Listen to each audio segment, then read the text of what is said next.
This program is presented by University of California Television. Like what you learn?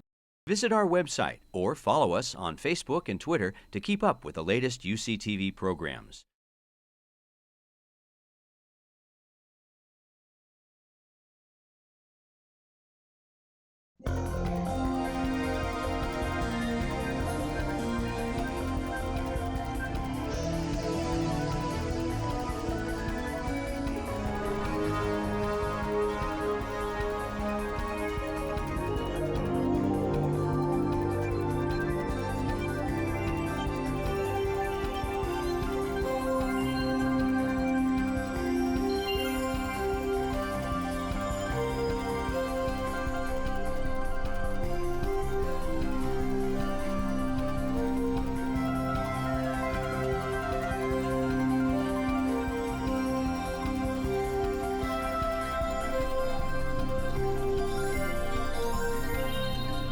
Welcome to the spring quarter at UC Santa Barbara's Distinguished Lecture Series. Super excited to have a friend and a very distinguished executive in his own right here just to share his thoughts with us tonight. Brett Caine. Brett was the former president of Citrix Online, major division of Citrix, which is a public company, which arose out of a company that started in Santa Barbara called ExpertCity.com. So Brett had that rare experience of going from a startup, real scrappy, entrepreneurial, we got to make this thing happen every day, to growing that business into the third largest software as a service company in the world, behind Salesforce.com and Oracle. That is quite an accomplishment. That's the gentleman that we have here with us tonight. He did it with a team, but he certainly led that charge. He came in, Brett came in, we were doing about $35 million in revenue. I was part of that organization. I left after we sold the company. When Brett left, the company was doing well. The division that Brett was running was doing well in excess of $500 million of recurring annual revenue. So that's a huge, huge accomplishment. Again, a huge SaaS, software as a service business. Brett has had an impeccable track record of picking teams, and I think that's something you guys can certainly learn from him tonight. How do you find a team that's a winner? How do you find opportunities that will work for you? In addition to Citrix, he was at software.com, which was another local success story here in Santa Barbara. Went public, had a very nice exit, and he was with a number of other companies in his career, including Clarify. Let's give Brett a very warm welcome.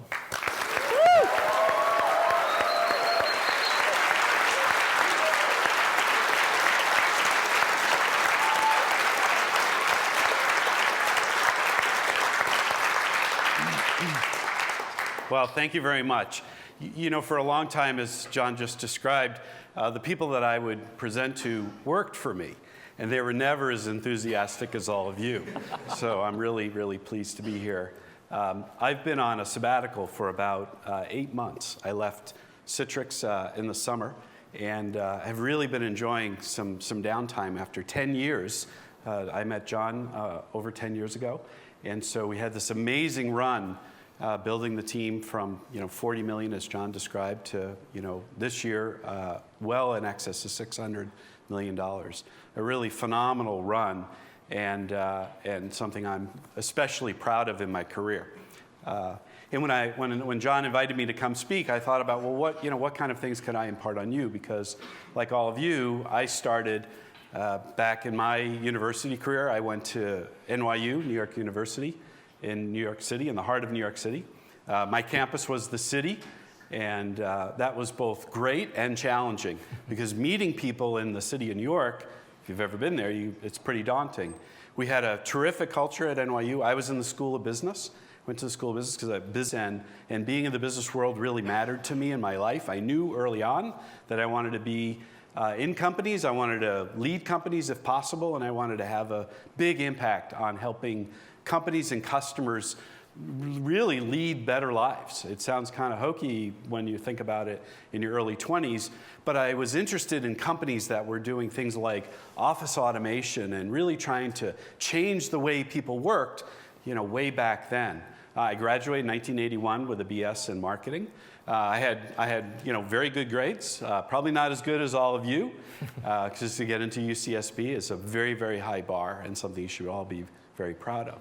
So I came out of school with a ton of student debt because I didn't have a lot of money, so I had to borrow money. I got scholarships and grants. So I had a ton of debt. I had no money. I had to work through my entire college career. I worked on weekends. I worked early in the morning. I worked at the NYU Law School, running the interview center. So I'd get there at like 6:30 in the morning. I have to make the coffee for the attorneys from big law firms around the world that were coming on site to interview law students that were graduating from the law school. And so I had to, dress. I had to make coffee. I had to be awake and greet, very well-established attorneys that were coming in to interview the law students at NYU. And I wasn't a law student, and I wasn't going to be a lawyer. So you can imagine how much fun that was. And then, so I left. I got a job. In fact, I asked the company if I could start working before I graduated. That's really how broke I was. And they said yes. So I was able to go in, based on my course schedule, I was able to go in a couple of days a week and really start learning. I took a sales position in a computer company, and I started to learn really on the job. Before the formal training program started, before I was, ultimately I flew to Texas for 3 weeks to learn all about computer systems and how to sell and talk to customers and all the things you had to do back in the early 80s in order to really sell complex computer information systems. In my case, I was selling on Wall Street to banks and financial institutions. So I got my start. I was really happy when I got my first paycheck because it was more money than I ever made in my life, combined. Like everything I had ever done before that, my first paycheck was more than all that combined. So I felt really, really good about that. And then I started, right? I went to this 3-week training program. I came out of that learning a bunch about things that I really didn't necessarily understand, but I had to get on the phone and really just try and speak to chief information officers, vice presidents of management information systems, really kind of daunting titles, people with a lot more technical experience and knowledge than I had, and really just try to get an entrance and try to get into a conversation with them. Learn about who they were, learn about what mattered to them, and try to engage them in a way that they would at least give us a few minutes of their time.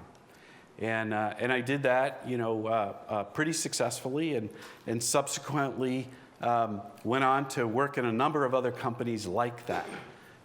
And really what I learned from that experience is, there's only so much training you can get. There's only so much schooling you can use. And then at some point, what you really have to do is you have to start applying what you've been told in a way that you can internalize it for yourself and really apply it in a way that feels like it's part of you, like it becomes part of you in a way that you never thought was possible. And it happens from trial and error, from, in the case of a salesperson, picking up that phone, even though you're nervous and you're not really quite sure what you're going to say if the person really answers the phone, right? To actually getting somebody live on the phone, and then what do you do? And then how do you start? And what do you say? And how do you engage them? And every time it didn't work, I'd stop, I'd make some notes, how I might do it better the next time, try again. And I really think, my career is really a series of learning from the experience and trying to do it better the next time. And that's everything from learning to sell, listen to customers, engage with their problem sets and what mattered to them, and improve myself. Because if I was the best I could be at that given moment, then I had a better opportunity the next time to succeed. And in my case, succeeding really mattered. It was at the core of who I was and what mattered to me. And so as you think about embarking on your careers, think about what really matters to you. Is it financial success? Is it notoriety? Is it personal aspirations, things that you've done a job well? The things, to make your friends and family proud. It doesn't necessarily have to be fame and fortune. It could be those things. But think about what really matters to you and write that down somewhere. And you don't have to tell anybody else what it is, but write it down somewhere where you know where it is. And you can look at it and ask yourself every day, am I getting closer or further away from that goal? Am I getting closer or further away from that goal? And you're going to have moments where you fall back, right? You're going to have moments where you fall back and you say, "Ooh, gee, that didn't go so well." And, you know, I've learned in my time that there are good days and growing days. And I can tell you, you never learn anything on a good day. Just doesn't happen. On a growing day, huge. And that's true in life, personal, career, business, everything about life. When you grow, you learn to get better, and you can apply that experience. So I went through these series of experiences of selling, and I changed a few companies. I had an opportunity to go move to London when I was about 30. And I went to London sight unseen. I had been to places in the world. I traveled through Asia when I was in my kind of mid-20s for 3 weeks with a friend of mine who was in the import-export business. I was able to tag along with him and travel throughout Asia. It was a fascinating experience. I gained a lot of perspective on cultures and doing business. He was actually working, and I went to work with him on vacation. That's how much I wanted to learn about things that were happening around the world. It was crazy. I spent 3 weeks traveling all over the world with him so I could learn how people did business in Asia. And that was my vacation because I wanted to get better. I wanted to learn something because I knew at some point I was going to do business on my own, or I was going to run a global company or do something. And I thought at some point this information is going to be helpful to me. So I went at sight unseen. I'd never been to London. I moved to London to take an assignment with 2 other colleagues where we went in and we had to really restart a business that was already established for our company. And we had to go in and we had to reset the business. We had to, instead of selling to customers directly, we had to learn how to sell through a partner. In this case, the partner was IBM. So we were a pretty small company. We were maybe 500 people. And you know IBM, right? And IBM was as big then as they are now, right? Huge. And so our challenge was to try to get their attention, to get them to be interested in talking with us so we could help their customers, ultimately our customers, be successful. And that was a really, really challenging thing to do. So I had never been to London, right? I had never sold in the UK. I had never worked in Europe. And now I was faced with this new set of challenges, not only personally and professionally, but culturally. There were sayings and expressions, and the way you just, you read, the way you talked about the phone numbers, 00, 33, 11, 777. What the heck is that, right? That's the way the phone number's called out, right? It's not 33, 44, 777 the way we would do it. That's the way, and all of a sudden you had to incorporate this way of speaking. It was hard. It was different. It was new. It was exciting, but it was different and it was new. And that excited me. And it was something, again, I was interested in this idea of global business and learning more. I was very successful there. I'm, obviously proud to say, but I was successful not because I was so great, but because I was able to establish some relationships with some IBM salespeople who were really awesome. And they helped us succeed. And because they succeeded, we succeeded. And it was really the first lesson I think I had about enabling others for your success and asking other people to help you so you can succeed. And I think a really important thing in your life is to figure out how to ask for help before you're in trouble. And that's really hard to do, especially when you're young. It's hard to ask for help because you have a lot of kind of personal anxiety that you think you're supposed to know all this stuff, or you think you should be smarter than you feel at the moment. And I can tell you that not everybody in the world knows everything about everything. This is not possible. And the few people that really know that much, they're on their own and probably not available to help us anyway. So the notion that you can be successful by having other people succeed is a really important and powerful premise. And I personally believe that my success is predicated entirely on the people that are around me and supported me. And that's everybody from my wife and my kids to the people that John mentioned, the team that we have had that we built over time. Without the team, there's no way, no matter the brilliant strategy and all the things that I might be able to talk about and encourage, wouldn't happen without everybody pulling in the same direction and all of us getting there together.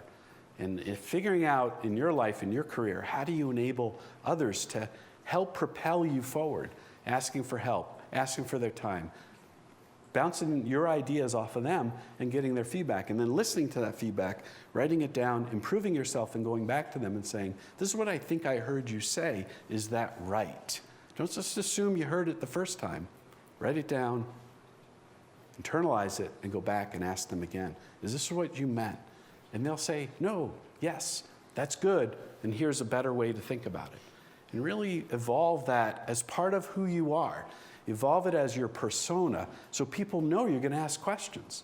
Asking questions is one of the most powerful things you can do in life. Because number one, it shows people you're interested, right? You're interested in them and who they are and what they're about. And number two, you learn something. Whenever you ask a question, you learn something, right? And so you have this amazing opportunity. You're part of a huge network being part of the university. So right there, you have an advantage, huge advantage, just simply because you have something in common with thousands, tens of thousands, really, probably millions of people when you think about all the alumni over the last, how long the university has been established. So you have this tremendous advantage right there. And I assure you that any alumni from this university, if you were respectful and reached them and called them and said that you're from this university and you want to ask them a question, you have just a couple of minutes of their time, I guarantee they will give it to you. Because you have something in common already. And so those are the things that you can glean and learn. If you can learn those early, there's really nothing that can stop you. There's nothing that can stop you except yourself. If you stop yourself, you're done. Stop yourself, you're done. Because you're really the only thing standing in front of whatever your goal and dreams are. Because you have to take that step. You have to stand in front of that person. You have to pick up the phone. You have to write the code. Whatever it is, whatever your passion is, it doesn't really matter. But you have to take that little baby step. And I really believe this notion, and it took me a long time to learn this idea of crawl, walk, run. So if you have little brothers or sisters or cousins or nieces or whatever it happens to be, you watch a baby grow up. And they go from this crawl, kind of wobbly walk, then they run. And it's amazing, right? You can't believe that anything could do this when they were completely dependent on you. But that's the way you establish your skills and your abilities and your skills over time, is you figure out how to crawl, how do you do very tiny little movements towards your goal. And then you kind of get up and you get a little stability, and then you figure out how to walk. And then once you figure out walking, well, then you can go faster and you can run. And if you think about your challenges in those baby steps, you can conquer them because you just take on those tiny little steps each time, and then you get velocity. When you get velocity, there's really nothing that will stop you. And really my career continued like that, with new and different challenges, different companies, startups, small Silicon Valley startups. I did some restarts that weren't so good. Restarts are technologies that didn't find a good place, and then you have a different solution for that technology, and we try to repurpose it for something else, and that was a really bad idea, because it was a bad idea to begin with, and trying to do it a second time was a worse idea. And then I was really fortunate to get a call to come to Santa Barbara, join Software.com, part of a great team, same team that founded Sonos. For those of you that are local aficionados of music, the Sonos team was the same team that founded Software.com. And when I left there, and I was very fortunate to join the Expert City team, and John shared with you that really astounding success, which has been not only just a great UCSB and Santa Barbara success story, but really has impacted millions and millions of people around the world, because we've made it possible for the first time for people anywhere to have an online video conference with literally thousands of people from their home, from an office, from an airport, from literally anywhere in the world. Very high quality experience. Not a Skype experience, right? Skype's fine if you're talking to your aunt, your mom, your brother, your sister, but it's really not built for business. I'm talking about a really robust business level experience that you feel confident having with a CEO of a company, of a major company. That's the kind of experience you need to deliver in business. And that's what we were able to deliver, and something I'm really proud of. So with that, I think we'll come over to questions. How's that? Thanks, Brett.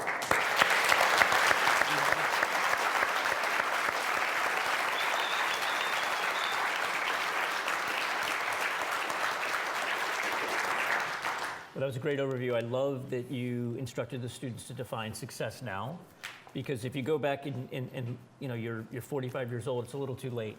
I'm 54. I know, you 34. He said 34, in case you guys didn't hear. But it's true. A lot of folks end up never really taking the time to do that. I sit down with entrepreneurs all the time that are looking for funding, and I'll say to them, forget about all your numbers and everything. Stop. How do you define success? And it's often very interesting. They're different definitions, right. And all of them are valid, as long as it's truly what they're not just telling me what they think I want to hear, but it's true. Right. I mean, for me, it was always, I wanted independence. I wanted to be able to, the money was nice, but wasn't the most important thing. You know me. Yeah. It was more of, I don't want an alarm clock driving my life, right? I want to have, if I want to do something, or if I want to travel, I want to do something, I'm going to go do it, and I want that flexibility. Right. And that comes at a cost. Yeah. It certainly comes at a financial cost, and but it's worth it to me. So I think you guys need to sit down and decide. If it's fame and fortune, go for it. If it's money, go for it. If it's just flexibility in your life and autonomy, go for it. But make sure you understand what it is, or it's going to be pretty darn hard for you to get it. Yeah. So I'm glad you mentioned that. So talking about your career, and I'm just curious. This is a bit of an esoteric question, but if you could go back and have one do-over, just one, I wish I hadn't said that, I wish I hadn't done that, or I wish I had said that, I wish I had done that. Is there one in your career that you would love to have back? I mentioned this one a second ago. I went to this restart, and it really didn't start with the restart. It started when I got back from London, the story I was telling you. So I came back from London, and I had a very successful time there. It was great. The team wanted me to stay, and I just was ready to go home. I felt like I had accomplished what I went there to accomplish, right? I wanted experience. I wanted to learn. I wanted to be able to do business, in another culture, in another world. I was very successful. I was the #1 salesperson in the entire company. It was great.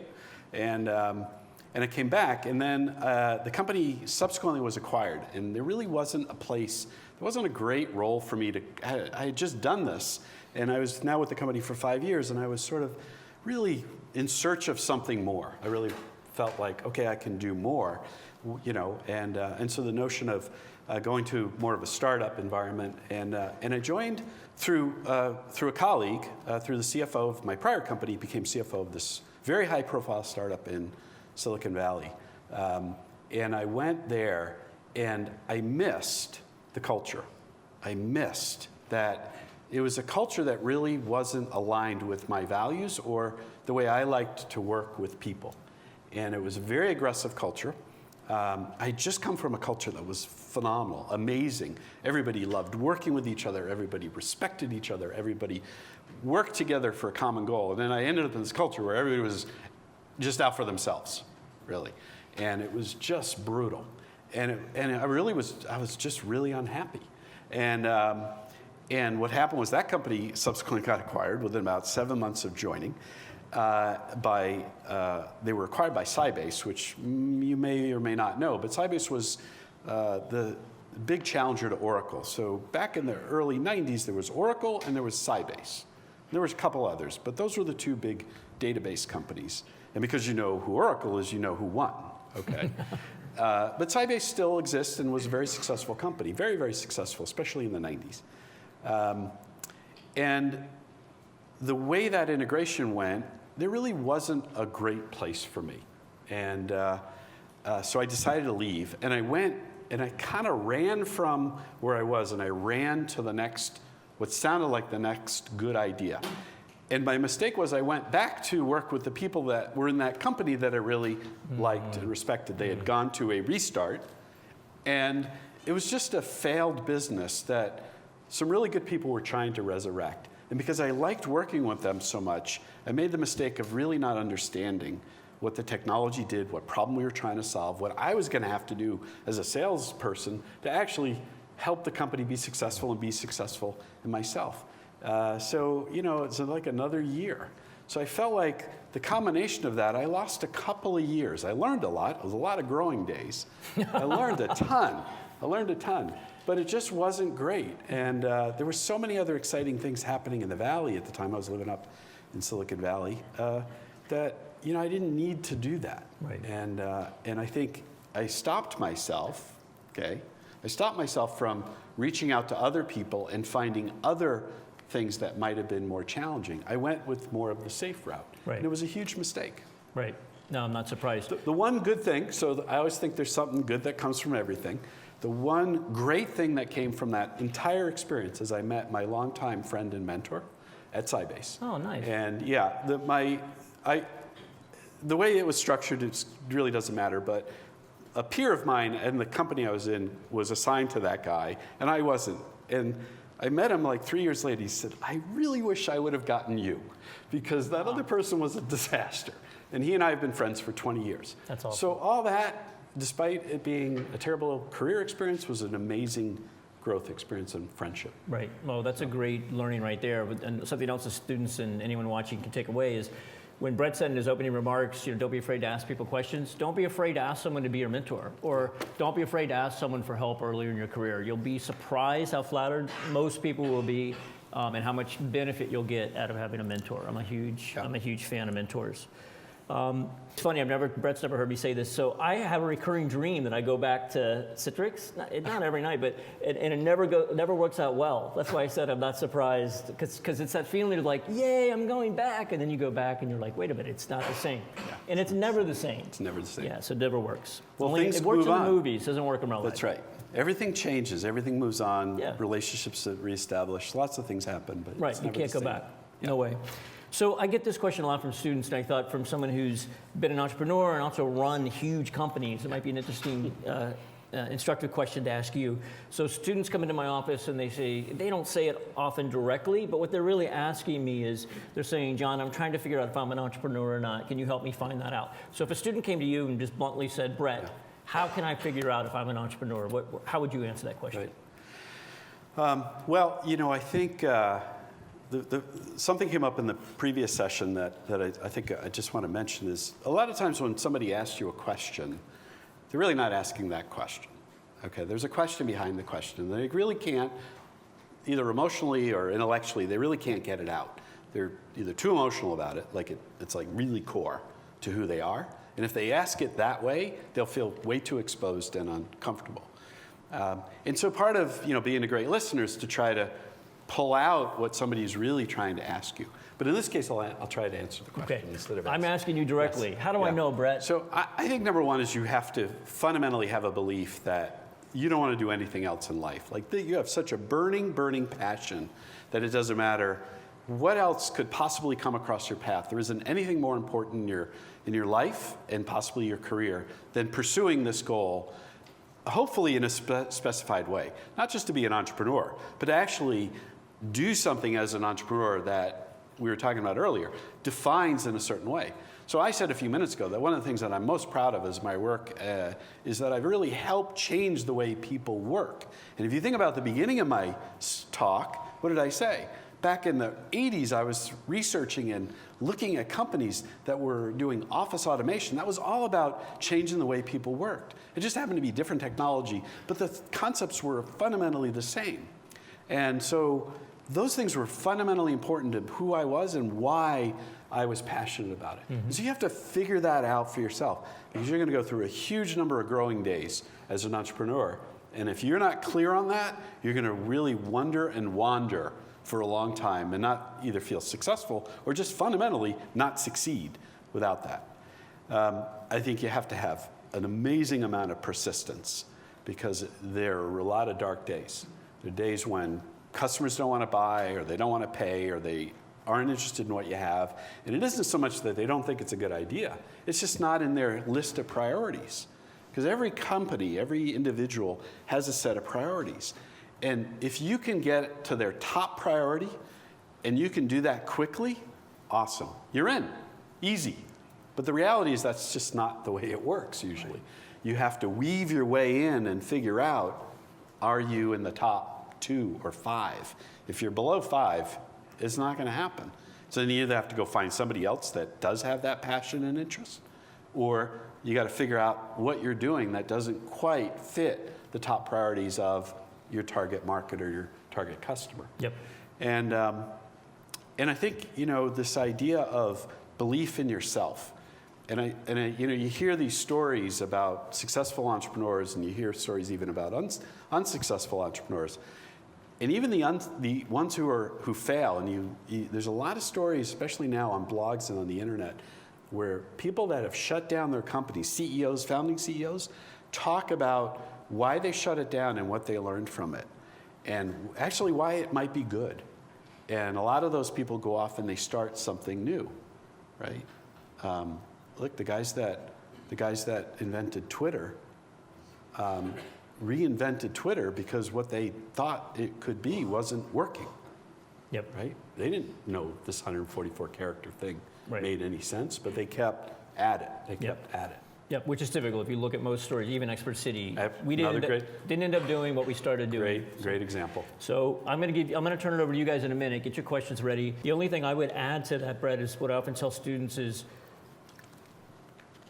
look at your past to answer that question. Don't look at your future, because they often want to say, well, if I take a job at a startup, does that make me an entrepreneur? Well, no, obviously it doesn't.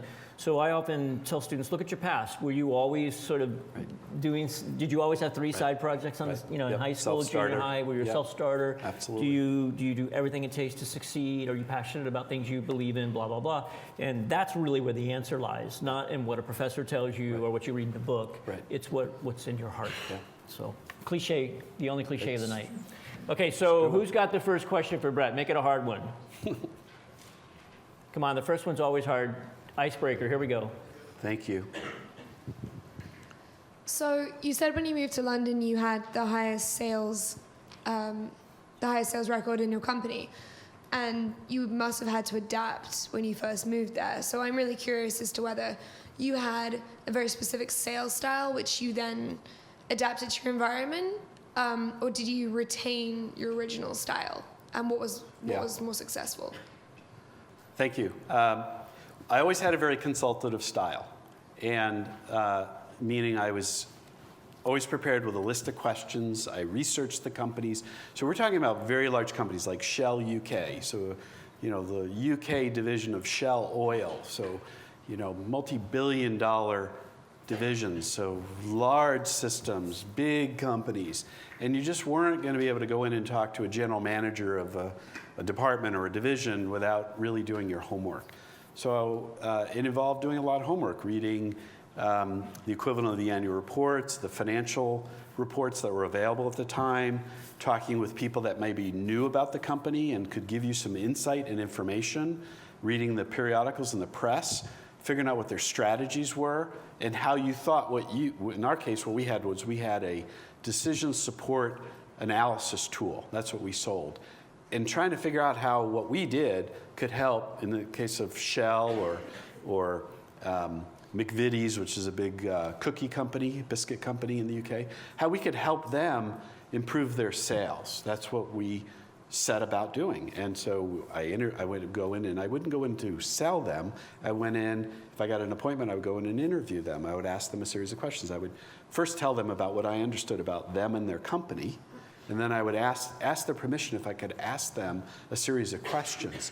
And then we would go through that, and that was what the meeting was. It wasn't to present, it wasn't to talk about us or our products. We really tried to shy away from doing that to the best of our ability. And people would walk away from this going, wow, that was the weirdest sales call I was ever in. Because aren't you going to pitch me on what you have to offer? It's like, nope, we don't have enough information to tell you whether we can help you. So the notion of this is very consultative, and we would ask them, is there anybody else in the company we could talk to that might be interested in a similar kind of meeting? And so we kind of would go through the organization, finding our way, weaving our way, asking how the organization was laid out, who was in charge, who was the decision maker, what was their style, what were they like. And I was very patient. So I was willing to go through that process.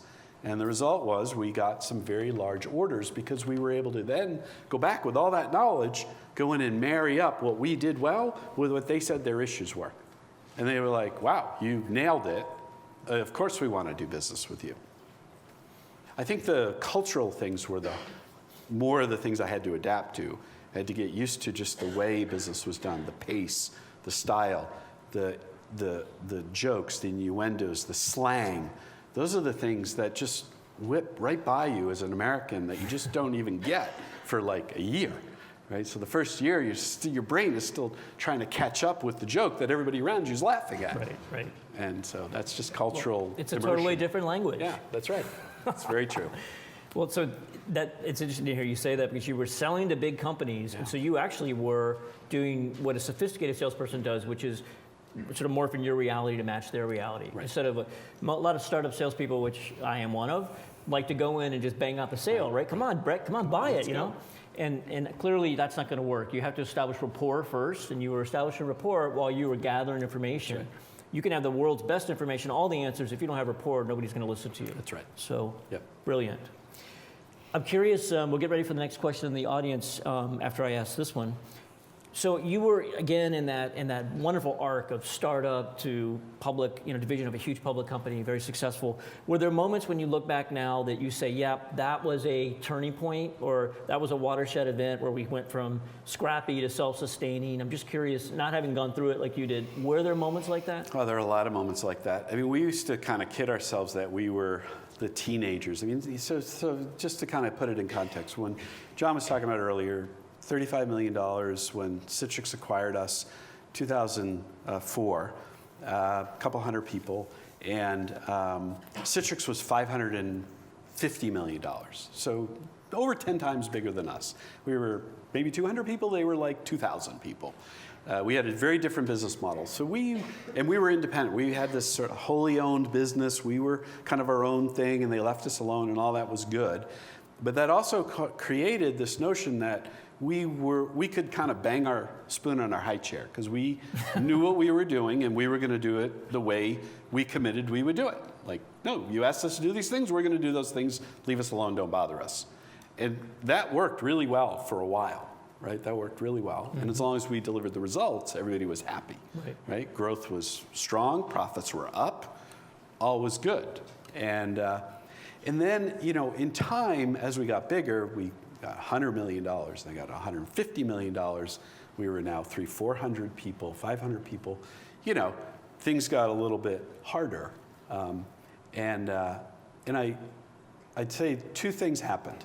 One, we realized that the way we went about predicting the future wasn't going to work, meaning how we were going to forecast our future sales was just getting harder to do. And I also had to negotiate an annual revenue number and a profit number with the CFO of Citrix. So every year we had to kind of look ahead and say, well, what do we really believe we could do? So I had 150 million in like 2007. Mm-hmm.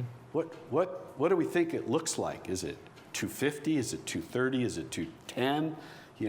And you got to pick a number, and then you build a plan based on that.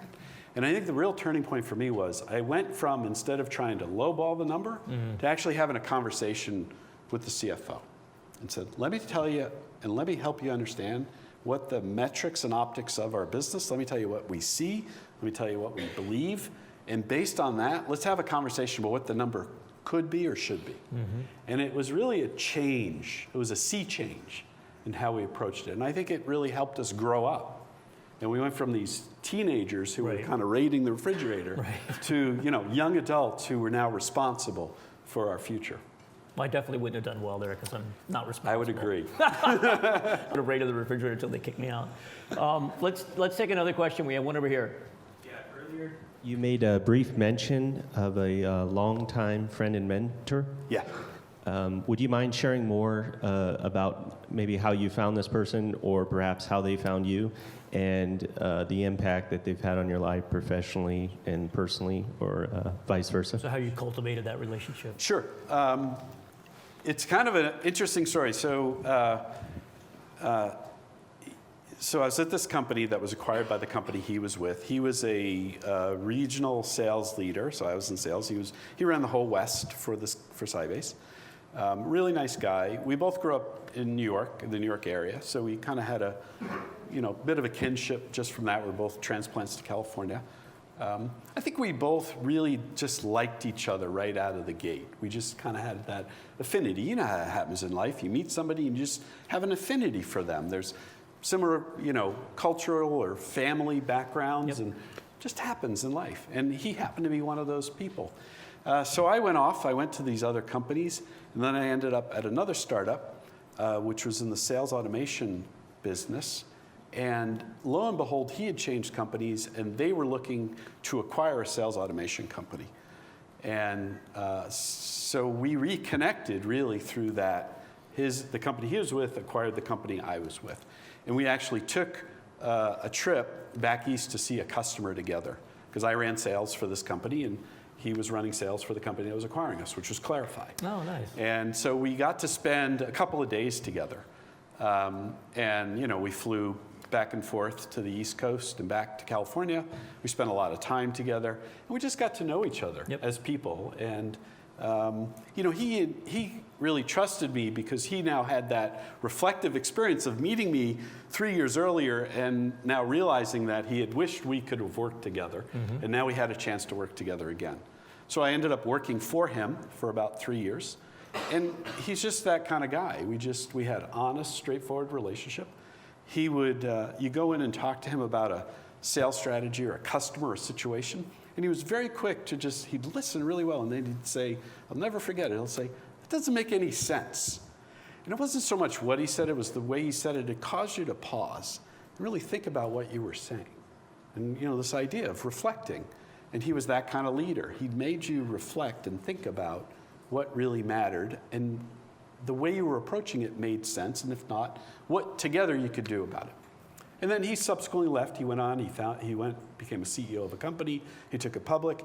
He then took a little time off. Then he became a venture capitalist, he's in a VC firm. And when I've just started up my own CEO search, and he's the first person I went to go see, because that's the kind of relationship we have. And he calls me all the time, and he asks me my input and my opinion because of the experience I had. And it's just a very collaborative relationship now. I think that's when a mentor relationship is sort of reached its apex, is when they start asking you for information. Right. So anybody that reads my blog and is kind of familiar with what's going on in my world, I wrote an entry that did pretty well. It was about you're never too old for a mentor, because I ran into somebody, Brett knows the story, I told him about it. And it's just incredible that somebody at my age can still meet someone that can impart wisdom and take you down a path that you haven't gone down yet, but they've done it themselves. So you're also never too young for a mentor. You guys got to jump on that. I'm busy, but you can ask Brett; he'll be your mentor. So you mentioned that it was tough when you were forecasting as part of a public company. Those numbers have to be right. Yeah. I'm curious. I'm sure there's a lot of other challenges in the business, but from a management standpoint, having thousands of people, either directly or indirectly, looking to you for answers, looking for you to be the mentor. What was probably this, if you could put it in terms of the single greatest challenge in just for you personally running an organization of that size, and how did you overcome it? Well, it changed over time. So the first big challenge I had was the day, and you were there, the day when it was announced that I was going to be the new head of Citrix Online. And we were all outside. We were not far from here. We had our offices not far from here. And we were all outside. And I was asked, basically, what my idea was for the company going forward, right? And I just wasn't ready for that. I hadn't prepared for that question. Right. And I said, well, and I said something kind of off the cuff. And the person who asked the question was a member of the leadership team and really challenged me in front of the whole team and said, no, we're not going to let you get away with that. You really need to tell us what you think. And so I kind of, flood my way through. It wasn't me, by the way. It wasn't John. I would never do that. John would never do that. And I made my way through that moment. And then I really vowed to myself that I wasn't going to really I wouldn't put myself in that position again. I would always be prepared whenever I got in front of the team. And so I always had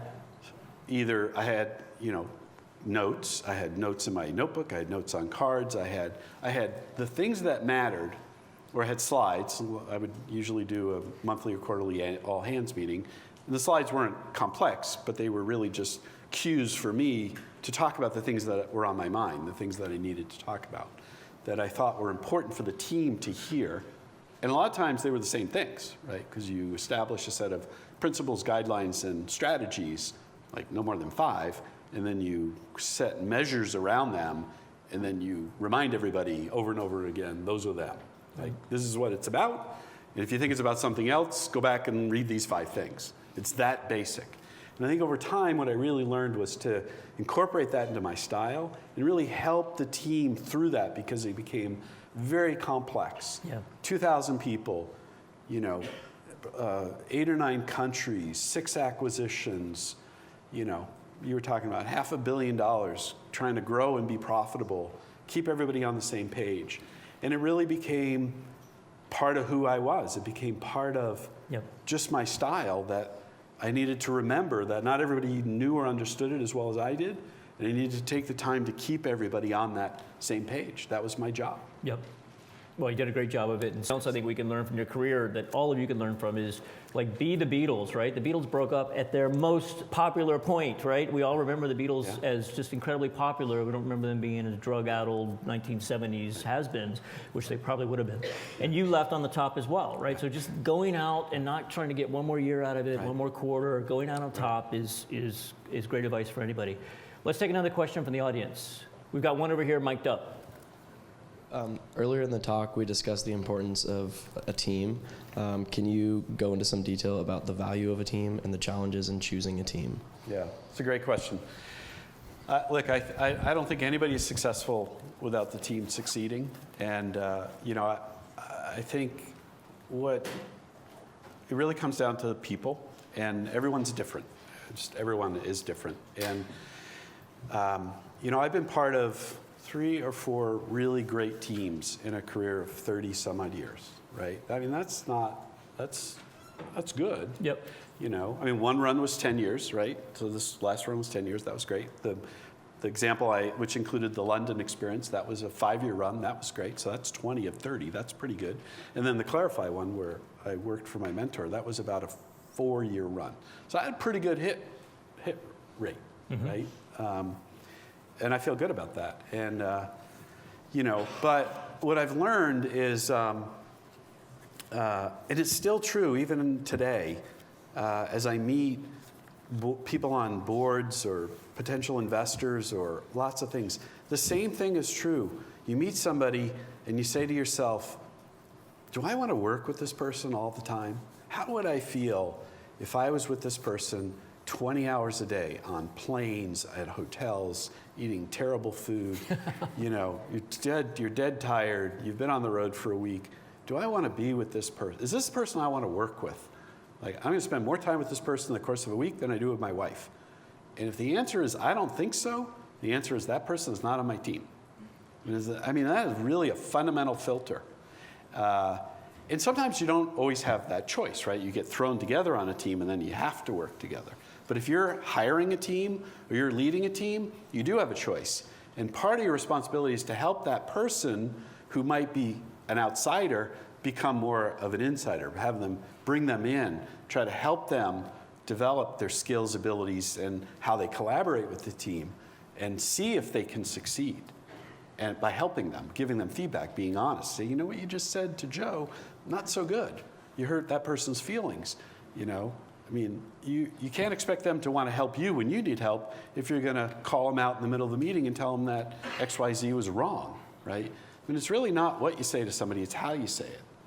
And I think building a team is about having a group of people that can work together, can call people out in a professional way, whatever that means in the environment, but really respect each other and want to be in that, that trench together for a long time.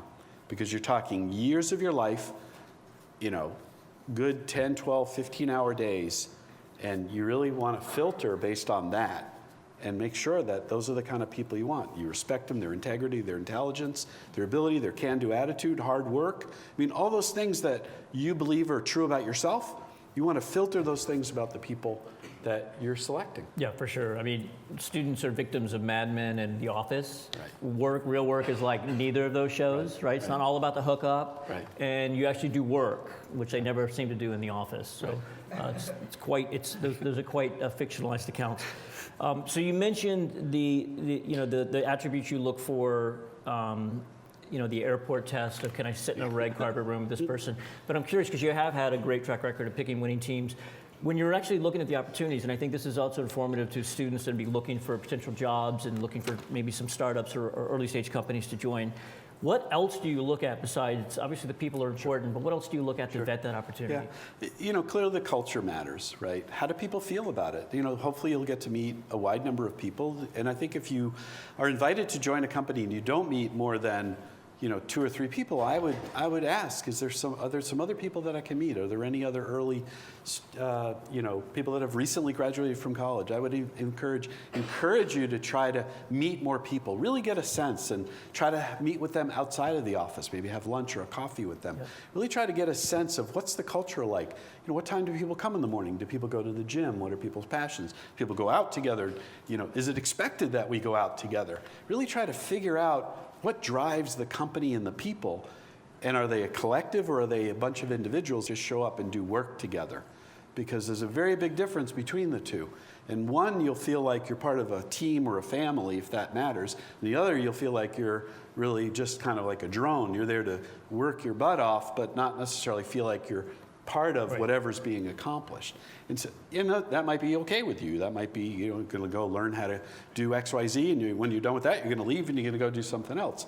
But if it's important for you to feel like you're part of something that matters, then I think culture really matters. And then I think whatever it is, the third thing is whether it's the technology or the market or the environment or the solution or whatever metaphor you want to use for whatever it is matters for your career or the work you want to do, is it something that interests you and you have a passion for? Are you interested? Because if you're not interested, there's no way you're going to be successful. Not because you can't grind it through, but it's going to be miserable. It's just going to be terrible. You're going to hate it. And you got to love what you do. You just got to love what you do. So, great technology is awesome. Nowadays, you can usually see great technology. You can at least feel it, right? Especially with the consumerization of technology, running on iPads and Androids. There's lots of stuff out there you can kind of get a sense for, and try to look out in the world and see what people are saying about that company or those customers. There's lots of stuff on social media about how people treat their customers. That gives you a lot of insight about how they treat their employees. And every company does not get it right every time. Okay, so there's lots of blow-ups that happen on social media today because something happens. It's unfortunate, but the truth is that most of the technology now runs in the cloud, and it doesn't operate all the time. And so people get upset because they've come to rely on it. But you can learn so much because so much of this is now transparent. Yep. And it didn't used to be transparent. Now it's all transparent. So use it. Students sitting out there saying, but Brett, I would feel really uncomfortable asking those kind of probing questions. If the culture's bad and they don't want you asking those questions, that's your answer. That's right. So it's awesome. I often tell students, go on LinkedIn and find a recent graduate and reach out to them directly. That's right. Have coffee, whatever, and that will empower you so much when you go in for your interview. Or if you've already had one interview and you're going in for a follow-up, you can actually say, hey, I sat down with Brad, I was really impressed by the things he told me. You will now put yourself in the 1%. Absolutely. Because nobody does that. So you guys need to do that. Let's take the last question from the audience. Who's got just a killer, unbelievable, and you have a microphone. Who's mic'd? Go. Hi. So you've had extensive experience working in a startup. Right here. What would you say is the most challenging thing and the most satisfying thing about it? And before he answers, I feel terrible because there was some plaintive looks here. We'll mic one more person, not guy. One more person. We'll do one more question for the audience. Sorry. Okay. Nope, it's okay. I would say the most challenging thing, especially, in my case, I was in sales, right? Was when, you spend a lot of time, effort, and energy and really try to help a customer, not sell a customer, help a customer. And, you learn that what you have just doesn't quite meet their needs. They actually feel bad to tell you that it's not going to work. And you just sit there and you wonder to yourself, is everybody going to feel this way? Am I going to put all this effort, am I going to put so much of myself into this, and then just to find out that the solution just isn't going to make it, right? And that, that's hard because it really requires you to have a tremendous amount of intestinal fortitude, right? And I imagined, I'm trying to remember back to my own university days, I had a very difficult time with physics. And I sort of relate that experience to how difficult it was for me to get through my physics class. I just never thought I was going to get through. And if you've had that kind of experience, you just don't want that in your career. You don't want to feel that way, and you don't want to feel that way in a startup because you're believing in the dream. I think conversely, I think when a customer, is successful, or the company is successful, you release something that really helps people. Like we, in the case of this sales automation company I was talking about earlier, we introduced a completely new way for customers to keep track of their sales contacts and their opportunities. This is kind of what you do in sales. And customers were just blown away by it. And we hadn't even sold them anything yet. They haven't bought it. But they were so excited about it. It got us excited because it felt like everything we had worked so hard on really made a difference. Right. Yeah. I'm smarter than Brett. I was smart enough not to take physics. Yeah, boy, what a mistake. I knew I would not have done well. I don't know why I did that. Okay, we'll take the last one from the audience. Hello. So I wanted to know, what is your favorite quality about yourself, and how much do you think it contributed to your success? Favorite quality? This is good looks. Come on. I'll say it. Thanks, John.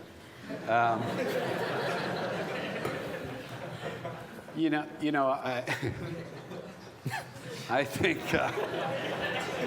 maybe I should stop there. All right, we'll edit that. No, for really my whole life, literally, since I was young, I always strove to be better than I was, whatever that was. And I wasn't always great at everything. I'm not necessarily a natural athlete. I'm okay, and just whatever. But I always, I play tennis now, and I want to get better. And I take lessons, and I ask people that are better than me to play with me, and and I'm very competitive, and I want to win. But really, what I want to be as good as I can be, and that's always been true. It's just always been true. And so my whole life, I worked at whatever it was. I worked at it, and I tried to get better. And I think that ultimately is what enabled my success.